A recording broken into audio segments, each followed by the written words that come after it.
notre texte de ce jour, puisque nous sommes dans la parabole les paraboles de Matthieu 13. Et nous allons ce matin regarder donc la parabole de l'ivraie ou de la mauvaise graine, du mauvais herbe même. Et je vous propose que nous prenions donc la lecture. Les textes que j'ai mis sont des textes qui sont tirés donc de la version Nouvelle Bible Seconde, donc NBS. Je vais nous proposer donc de lire ce texte. Ça commence à partir du verset 24. Donc, nous lisons les versets 24, à partir du verset 24. Donc, il leur proposa cette autre parabole. Il en va du règne des cieux comme d'un homme qui avait semé de la bonne semence dans son champ. Pendant que les gens dormaient, son ennemi vint, sema de la mauvaise herbe au milieu du blé et s'en alla. Lorsque l'herbe eut poussé et produit du fruit, la mauvaise herbe parut aussi. Les esclaves du maître de maison vinrent lui dire, « Seigneur, n'as-tu pas semé de la bonne semence dans ton champ? D'où vient donc qu'il y ait de la mauvaise herbe? » Il leur répondit, « C'est un ennemi qui a fait cela. » Les esclaves lui dirent, « Veux-tu que nous allions l'arracher? » Non, dit-il, de peur qu'en arrachant la mauvaise herbe, vous ne déraciniez le blé en même temps. Laissez croître ensemble l'un et l'autre jusqu'à la moisson. Au temps de la moisson, je dirai aux moissonneurs, arrachez d'abord la mauvaise herbe et liez-la en gerbe pour la brûler, puis recueillez le blé dans ma grange. Nous allons lire la suite que le Seigneur donne à cette parabole, car le Seigneur va lui-même expliquer cette parabole. C'est l'une des rares paraboles que le Seigneur explique et auquel il donne le sens, puisque Jésus, on le sait, a beaucoup parlé en parabole. Écoutons donc la suite. Verset 36, à partir du verset 36. Alors il laissa les foules et entra dans la maison. Ses disciples vinrent lui dire, « Explique-nous la parabole de la mauvaise herbe dans le champ. » Il leur répondit, « Celui qui sème la bonne semence, c'est le Fils de l'homme. Le champ, c'est le monde. La bonne semence, ce sont les fils du royaume. La mauvaise herbe, ce sont les fils du mauvais. L'ennemi qui l'a semé, c'est le diable. La moisson, c'est la fin du monde. Les moissonneurs, ce sont les anges. »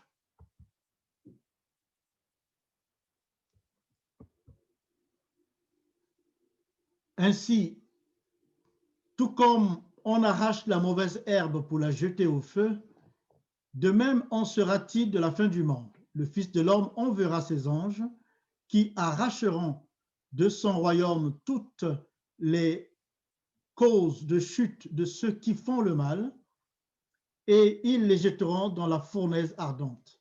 C'est là qu'il y aura des pleurs et des grincements de dents. Alors les justes brilleront comme le soleil dans le royaume de leur Père. Que celui qui a des oreilles entende. Oui, Père, tu nous as donné des oreilles pour entendre, mais parfois il nous est impossible de mieux comprendre ta parole. Alors nous lisons aussi que tu ouvris l'intelligence de tes disciples pour qu'ils comprennent ce que tu disais. Alors ouvre notre intelligence, notre entendement, pour nous donner d'accéder à ta parole. Béni soit ton nom, en Jésus-Christ, notre Seigneur et notre Sauveur. Bien-aimés, nous sommes en face d'une parabole, une parabole que Jésus lui-même explique. Il prend le temps de donc donner sens pour que chacun comprenne. Mais avant d'aborder le contenu de cette parabole, j'aimerais dire 2 mots en introduction. Le premier, c'est que le Seigneur a donné par suite plusieurs paraboles. Nous le voyons dans Matthieu 13, il y a plusieurs paraboles. Hein. Vous avez celle du semeur que nous avons écoutée la semaine dernière, la mauvaise herbe aujourd'hui. Il y aura la parabole de la graine de moutarde, la parabole du levain.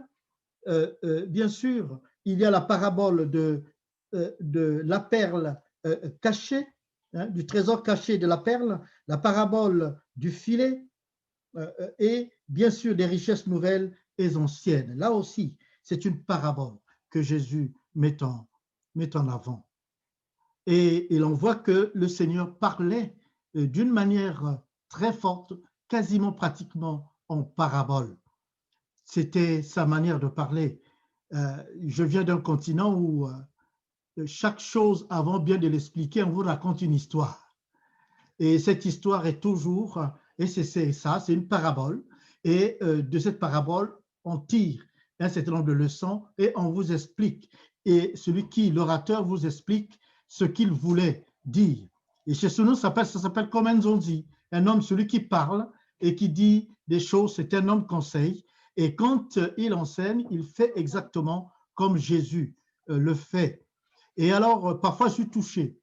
Et ce que l'on voit donc dans la parabole de Matthieu 13, les paraboles, il y a d'abord ce qu'on peut mettre en avant, c'est-à-dire un principe de continuité. Le principe de continuité est important parce que nous pouvons lire chaque parabole comme étant tellement spécifique, son lien avec les autres. Il n'a pas commencé avec la parabole du semeur pour rien. Parce qu'ici aussi, on nous parle du champ. Dans la parabole que nous avons lue, donc de la mauvaise herbe, on nous parle du champ. Donc nous avons des images qui vont se répéter. Le champ, le semeur, qui est le propriétaire, le grain de blé, donc la semence, il y a les oiseaux, il y a la moisson. Et ces éléments se retrouvent, il y a des éléments qui se retrouvent dans plusieurs paraboles en même temps. Donc, par exemple, quand le Seigneur parle dans la parabole du semeur, parle des oiseaux et du rôle que jouent les oiseaux, nous allons voir que dans la parabole, notamment du grain de moutarde, et dans la parabole de l'ivraie, arrive, plutôt dans la parabole du grain de moutarde, semeur, grain de l'ivraie, du grain de moutarde, eh bien, reviennent l'image des oiseaux. Mais ça ne revient pas comme quelque chose qui serait évoqué sans lien avec ce qui est dit depuis la première parabole. Donc, nous avons besoin de garder ce principe de continuité, que les images que Jésus donne, il ne peut pas donner une même image et en donner un autre contenu après, parce que sinon, les gens sont perdus. Donc, on a le sens qui est donné va être le sens qui doit nous conduire à lire aussi les autres paraboles. Ceci étant, je ne vais pas trop m'attarder sur cet aspect qui est beaucoup plus un aspect technique, mais qui est aussi important lorsqu'on veut mieux étudier les paraboles. On a les images de champs, de propriétaires de champs. On a des images de la semence. Ce sont des mots qui reviennent. Et on a les oiseaux, on a la moisson. Et bien aimé, nous devons avoir ces images en tête. Le semeur, Jésus décline sa parabole. Il nous dit que le semeur, c'est le Fils de l'homme, c'est-à-dire c'est Jésus lui-même. Ensuite, il nous est dit dans cette parabole que le champ, c'est le monde. On l'a dans Matthieu 13, 8. Et en grande partie un monde réfractaire. On a la semence, et la semence, c'est les fils du royaume. Et si nous sommes réellement des fils du royaume, nous constituons cette semence. Et donc, il faut que nous en ayons bien conscience. Alors, de nouveaux éléments apparaissent, hein, et ces premiers éléments étaient présents dans la parabole du semeur. Et de nouveaux éléments apparaissent dans cette parabole, et on voit que arrive la notion d'un ennemi. Un ennemi dans le champ. Retenons que la parabole du semeur se termine avec l'idée de la bonne terre où la semence prend. Donc, nous sommes cette semence qui a été ensemencée dans ce champ, cette bonne terre qui est dans le monde. Et le monde est bien ce lieu où nous sommes semés. Et nous savons que pendant que les gens dormaient, son ennemi vint et sema de l'ivraie parmi le blé, et il s'en alla. Le terme ennemi qui est utilisé ici dans la Bible, de son origine grecque, met à nu trois notions. La notion d'hostilité, donc quelqu'un qui est hostile à, qui est l'autre, qui est l'autre, qui s'oppose à. Et lorsqu'on voit cet ennemi, Jésus nous dit que cet ennemi, c'est le diable. Et bien sûr, et ensuite, il y a l'ivraie.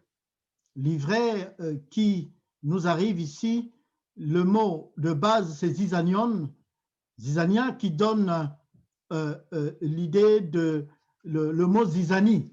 Donc, quelque chose qui vient troubler, qui vient mettre du trouble, là où il y avait de la paisibilité quelque part. Et alors, l'ivraie est enivrante, elle est vénéneuse, c'est un blé dégénéré, si vous voulez. Et là, on sait que dans les trois quarts de sa vie, l'ivraie ressemble au blé. Et donc, ça donne l'impression d'être le blé. Et donc, c'est vraiment une plante dont il est difficile de savoir dès le départ qu'il s'agit de l'ivraie, de le distinguer du blé. Et puis, plus il prend de la consistance, il monte, et bien après, il finit par se distinguer. Il devient un grain, le grain d'ivraie, il devient noir. Il sort le grain et le grain devient noir. Or, le blé n'a pas cette nature. Et donc, il est important pour nous d'avoir cette vision, mais nous savons que nous avons besoin de garder ces deux images. Il y a la bonne semence que constituent les fils du royaume, qu'il y a l'ivraie qui constitue quelque chose qui est venu planter dans le même champ, c'est-à-dire dans la bonne terre. On est venu planter, un ennemi est venu planter quelque chose qui ressemble au blé, mais qui n'est pas le blé. C'est ça qui est difficile et qui rend cette parabole extrêmement complexe. Ce que l'on sait, c'est que l'ivraie cohabite avec un champignon. C'est une des rares des plantes qui cohabite avec un champignon, et un champignon qui est vénéneux et donc qui n'est pas venimeux, mais qui est vénéneux. C'est une plante vénéneuse, donc une plante qui fait mal, une plante qui peut tuer tout ce qui est tout autour et qui peut faire du mal à tout ce qui est tout autour. Et ce qui est vénéneux, c'est aussi fait pour étouffer. C'est un peu comme l'on pourrait parler de la rance, mais il est pire que la rance. Mais il y a un effet de ce que fait la rance, parce que lorsque un champ est plein de ronces, il n'y a pas d'autre choix que de tout couper, de tout enlever et de déraciner la ronce, parce que la ronce pousse et c'est vraiment pas évident. Et donc, nous savons aussi que l'ennemi va venir à un moment où les gens, eux, ils s'endorment. On parle des serviteurs qui dorment. et il vient, il sème. Et, mais pendant que les gens dormaient, son ennemi vint, sema de l'ivraie parmi le blé et s'en alla. Certains pourraient se dire, si la bonne semence égale les enfants du royaume, alors l'ivraie, c'est égal aux inconvertis. Non, non, ce n'est pas ce que nous dit cette parabole. L'ivraie n'est pas égale aux inconvertis. Et effectivement, c'est la tendance naturelle de le penser comme tel.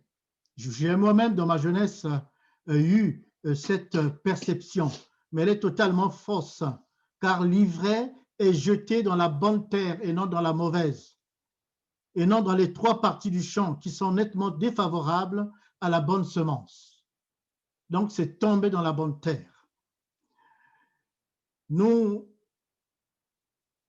Et c'est pour ça qu'il faut faire absolument attention, ça veut dire que l'ivraie est à nos côtés. C'est la première perception. L'ivraie est à tes côtés, l'ivraie est à mes côtés. Alors, est-ce que cela doit entraîner la méfiance que l'on voit chez beaucoup de chrétiens, de se méfier de leurs frères et de leurs sœurs? Non. Mais on peut se référer à ce que nous dit 2 Timothée 3, non plutôt 2 Thessaloniciens 3, verset 6. Nous vous recommandons, frères, au nom de notre Seigneur Jésus-Christ, de vous éloigner de tout frère qui vit dans le désordre et selon les instructions que nous avons reçues, vous avez reçues plutôt de nous.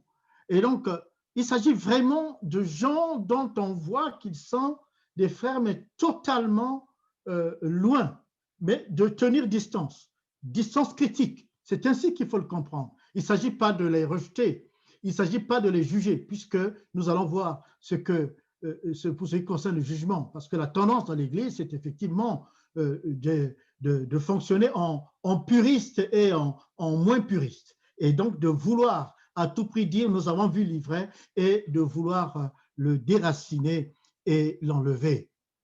Ce n'est pas ce qui apparaît comme étant la volonté du Seigneur.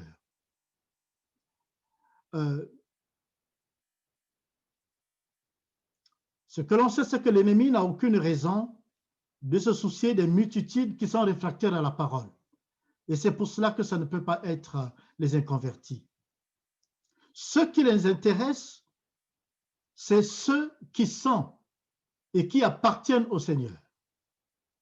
Cela, l'ennemi veut les perturber leur vie. Et nous avons cet avertissement qui est prélude à ce que l'on peut appeler le vrai combat spirituel. Et comme le dit si bien l'apôtre Pierre, notre ennemi rôde comme un lion rugissant, cherchant qui dévorer. Il est fâché parce que nous avons quitté sa sphère pour rentrer totalement dans la sphère du Seigneur. Nous vivons. Mais notons que Satan n'est pas notre ennemi. À nous. Il est, comme on peut le dire par ricochet, il est l'ennemi de Dieu, pas le nôtre. Et c'est pour cela qu'il ne nous est pas demandé de l'affronter directement. Il nous est demandé de lui résister en nous soumettant à Dieu. Résistez au diable, soumettez-vous à Dieu, résistez au diable et il fuira loin de vous. Il n'y a aucun texte dans la Bible qui nous recommande d'entrer dans un combat frontal avec le diable. Et Dieu sait pourquoi il nous demande cela. Par contre, l'homme a un ennemi. L'ennemi de l'homme, c'est sa propre chair. C'est la chair. Et ça, la parole de Dieu le dit. On nous demande de combattre la chair. Et parfois, nous passons à côté des choses, voulons nous concentrer sur ce qui ne relève pas de nous. Ce que vise l'ennemi, ce sont les fils du royaume plantés dans la bonne terre. Et c'est pour ça qu'il vient mettre à côté cette mauvaise semence qui va perturber la vie des enfants de Dieu. Mais nous avons aussi cette expression que pendant que les gens dormaient, son ennemi vint.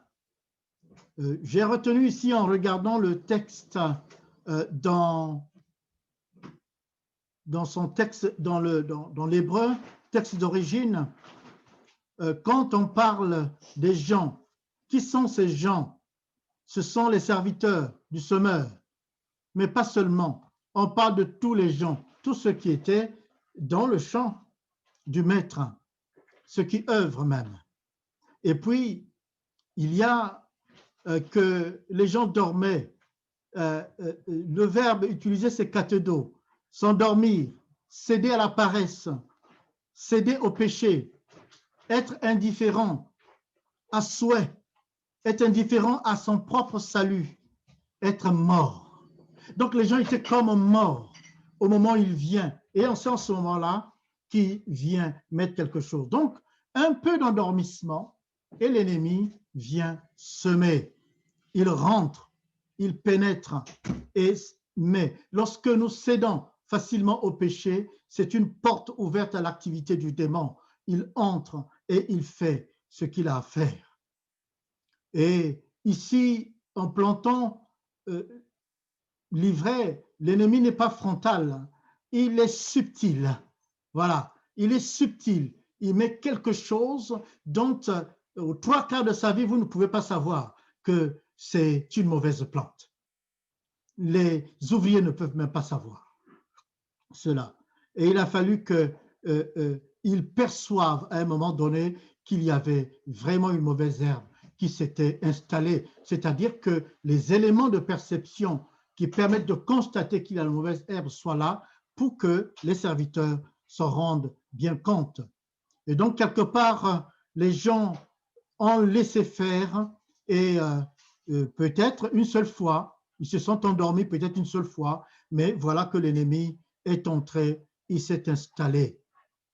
Oui, Satan est l'ennemi du propriétaire de champ. Il est l'ennemi du semeur, c'est-à-dire le Fils de l'homme.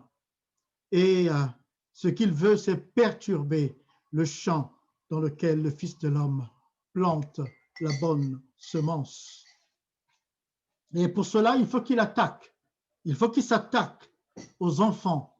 Il s'attaque donc à la bonne semence. Et cette bonne semence, c'est vous, c'est moi. Tant que nous avons réellement fait de Christ notre Seigneur et notre Sauveur. Il est Seigneur parce que Sauveur, et il est Sauveur parce qu'il est le Seigneur. Or, Seigneur renvoie à l'hébreu Adonai, Adonai, c'est-à-dire Dieu lui-même. Bien-aimés,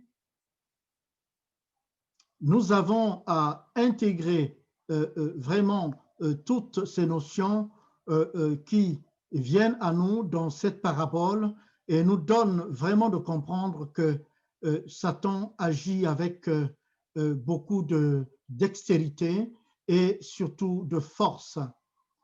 Satan se sert de diverses méthodes pour réaliser ses objectifs.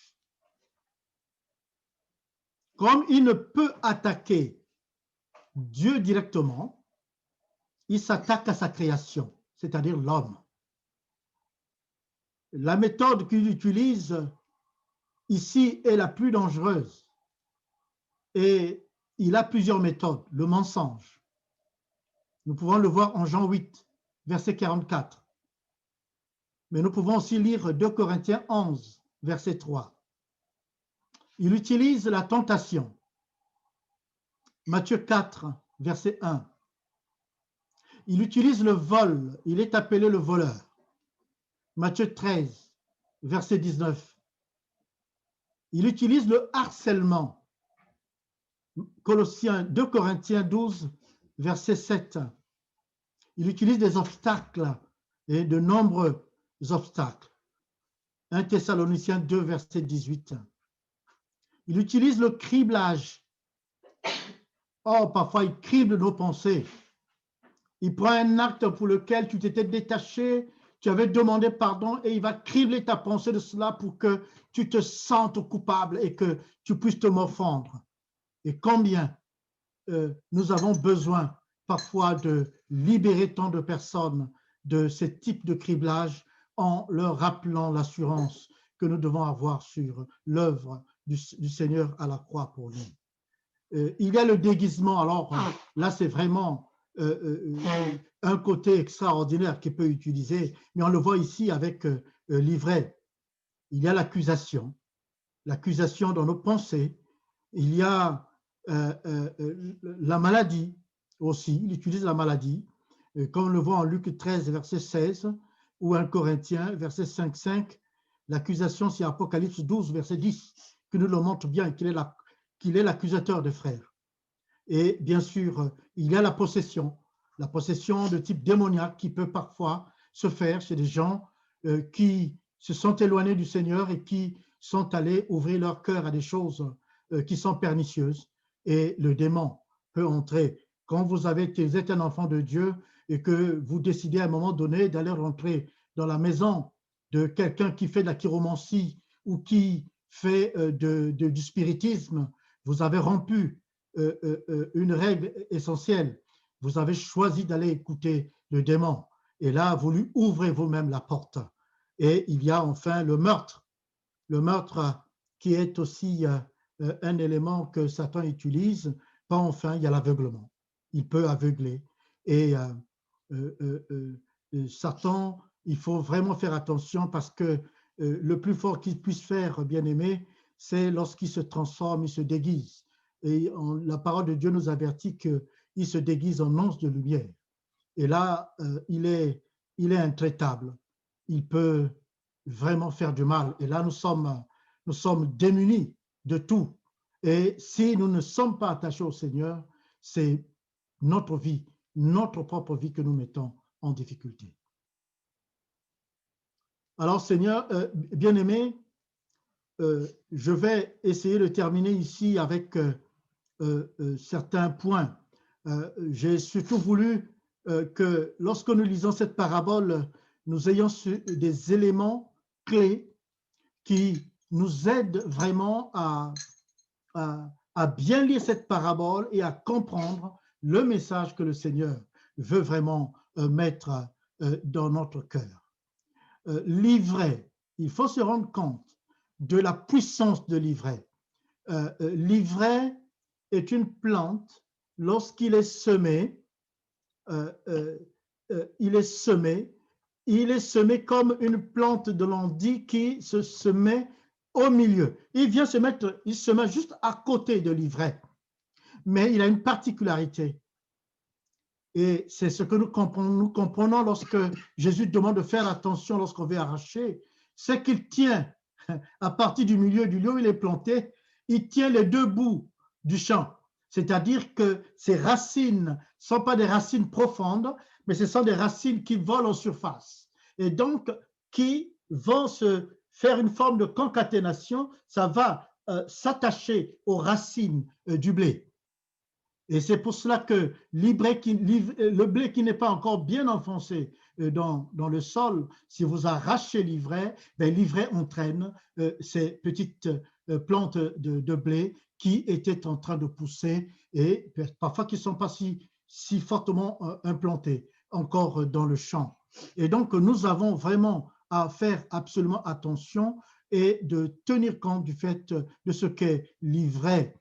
Et il y a un mot qui a aussi retenu mon attention, c'est que lorsqu'on dit qu'il sema, sema est tiré du grec speiro, et speiro vient de la racine spao. Spao, c'est tirer l'épée, bien aimé. Donc, on ne tire pas l'épée pour aller faire un champ.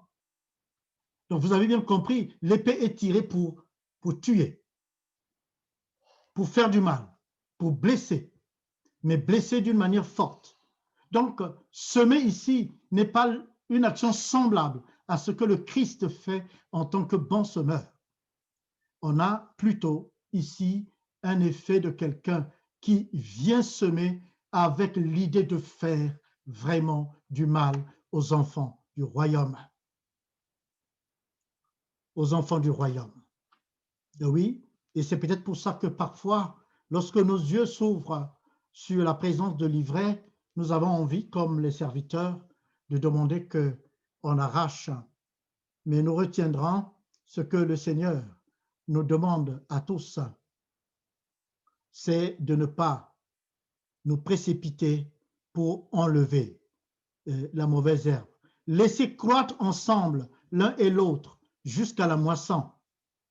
Et à l'époque de la moisson, je dirai aux moissonneurs, les moissonneurs sont les anges, ce sont des serviteurs célestes de notre Dieu, et c'est eux qui viendront agir. Ce n'est ni vous, ni moi. Et parfois, oui, nous avons envie d'agir à la place du Seigneur, c'est-à-dire de sortir du jugement qui nous est permis pour entrer dans le jugement qui est celui de Dieu lui-même. C'est juste un élément qui doit nous faire donner d'être attentif vraiment au Seigneur, à ce que veut le Seigneur. Et c'est pour ça qu'il faut le consulter. Arrachez d'abord l'ivraie et liez-la en gerbe pour la brûler, mais amassez le blé dans mon grenier. C'est ce que feront les moissonneurs. L'ivraie est destinée à être brûlée, à être jetée au feu. L'ivraie a des racines très étendues, enchevêtrées, sans aucune profondeur, comme je vous ai dit tout à l'heure. Et donc, d'où l'idée de faire absolument attention, puisque c'est enchevêtré avec le blé, eh bien, ça peut déraciner. Et bien aimé, nous avons des exemples et nous pouvons juste regarder autour de nous et nous allons pouvoir nous rendre compte de ce que ça peut faire. Et même lorsque l'ivraie peut être arrachée, elle peut entraîner beaucoup de monde. Et surtout de gens faibles dans leur foi, n'ont pas encore aguerri. Et c'est pour ça que nous devons faire attention, parce que pour ceux dont nous avons la fonction de nous occuper de la bergerie du Seigneur, nous devons faire attention, parce que ce n'est pas notre bergerie. Nous sommes des sous-bergers dans la bergerie du Seigneur. Nous devons faire attention pour ne pas faire des actes qui peuvent détruire la foi de beaucoup. Mais la séparation interviendra parce que notre Dieu fera une rétribution et la rétribution finale viendra de Dieu. Alors nous pouvons simplement, bien sûr, nous poser des questions qui peuvent avoir vocation à nous aider. Quel jugement nous pouvons avoir dans l'Église, entre nous? Comment, si nous nous apercevons de l'ivraie, comment agir? Nous devons regarder cette parabole et y trouver les réponses qui peuvent nous servir. Et puis, bien sûr, nous avons à nous interroger nous-mêmes, qui sommes-nous? Qui sommes-nous? Et nous marchons, qui sommes-nous? Et de nous regarder. Et de nous regarder. Vous savez, un peu d'assoupissement et c'est fini. Un peu d'assoupissement suffit. Une porte ouverte. Et parfois, j'aime pas continuer cette parabole à ce niveau, mais il est bon de le dire. Il est bon de le dire. À quel moment est-ce qu'un enfant de Dieu peut devenir de l'ivraie? Est-ce qu'il peut le devenir? Parce que cette parabole nous parle des choses physiques. Jésus était dans une société agraire. C'était l'agriculture qui dominait et l'élevage. Donc, il prend les images qui parlaient à ses auditeurs. Mais ces images-là, transposées dans la vie réelle des hommes, dans la vie réelle des enfants de Dieu, nous avons à sous-peser, nous avons à interroger. S'il y a longtemps que nous sommes dans la foi, nous connaissons très certainement 1, 2, voire 3 personnes qui étaient dans le Seigneur, des gens même qui étaient de vrais exemples, mais qui à un moment donné sont devenus intraitables. N'écoutons même plus un tout petit peu la voix de la sagesse. Et puis nous en avons, parfois qui sont là et ils sont partis, mais nous avons ceux qui sont parmi nous et qui sont d'une pesanteur sur la foi des autres. Ça étouffe la foi des autres. Et est-ce que nous avons à jauger de tout cela Et comment nous pouvons juger de tout cela et comment nous pouvons vivre de tout cela? Nous devons reconnaître que nous avons Christ qui est allé à la croix pour nous. Il a tout donné pour nous. Son œuvre est parfaitement accomplie. Il nous a donné la vie et il a fait de nous la bonne semence. La bonne semence, c'est la bonne lumière. C'est cette lumière. Vous êtes sel et lumière de la terre. Mais vous ne pouvez pas être lumière en étant ténèbres en même temps. On ne peut être lumière et ténèbres. On ne peut pas être sel et autre chose que le sel. Et donc, et lorsque Jésus va dans cette parabole-là de la comparaison à l'idée du sel et du sel, il dit, mais si le sel perd de sa saveur, comment pourront-on rendre au sel sa saveur? Et donc, c'est important que cela soit vraiment en nous, enraciné en nous, et nous permettons d'entendre le Seigneur nous parler. Bien-aimés, je voudrais aujourd'hui peut-être que nous restions dans la méditation de toutes ces images nombreuses que le Seigneur a pu nous donner, et j'aimerais que l'on prie les uns pour les autres. Que l'on prenne ce temps à prier les uns pour les autres, pour que nous soyons gardés de l'ivraie. Pourquoi pas en nous? Nous constituons nous-mêmes comme un champ. Pourquoi pas à côté de nous pour nous garder des traits enflammés du malin? Oui, nous pouvons prendre ce temps dans la prière. 5 minutes dans la prière et je demanderai à Sylvie de faire ce qu'elle a fait la semaine dernière. Et elle peut nous regrouper en 2 groupes et pendant 5 minutes, on prend du temps dans la prière. 2 groupes, je pense, je ne sais pas combien nous sommes, 2 ou 3 groupes selon